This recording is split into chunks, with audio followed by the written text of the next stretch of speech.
Good morning dear students. Class DLED first year.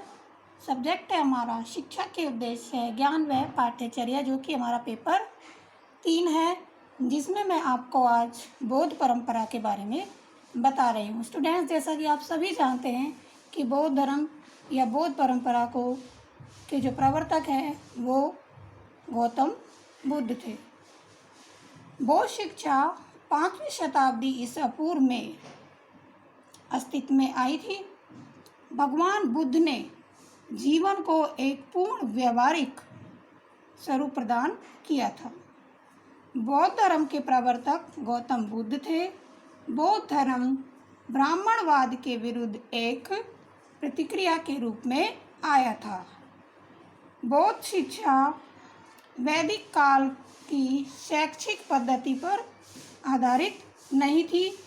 जैसे शुरू में तो जो बौद्ध शिक्षा थी वो वैदिक काल की शैक्षिक पद्धति पर आधारित थी।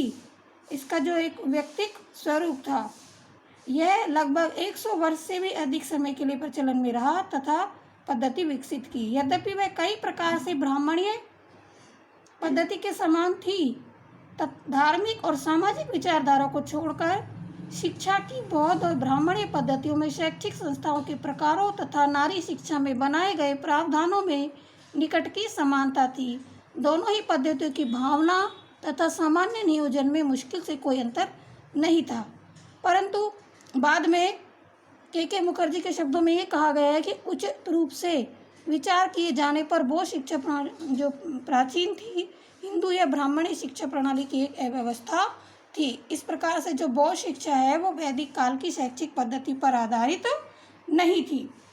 इसके शिक्षक ब्राह्मण नहीं थे। बौद्ध शिक्षण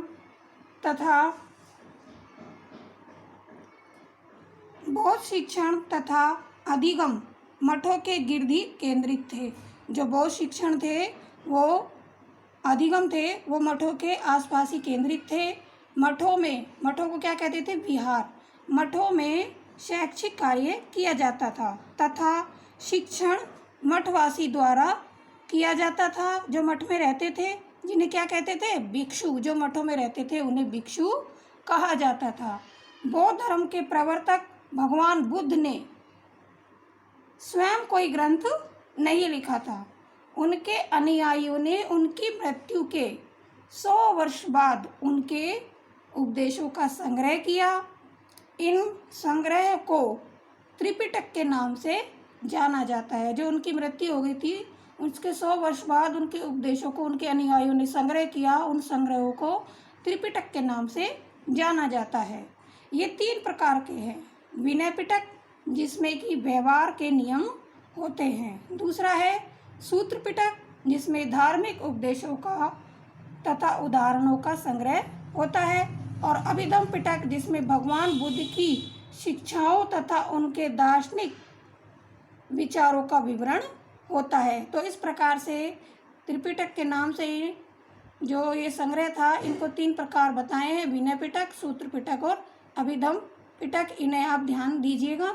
आज मैंने आपको बौद्ध परंपरा के बारे में बताया कि बौद्ध परंपरा किस प्रकार से थी और जो महात्मा बुद्ध थे उन्होंने कौन कौन से जो उनके संग्रह थे उनको क्या बताया गया है। आशा करती हूँ कि आपको समझ आए होंगे।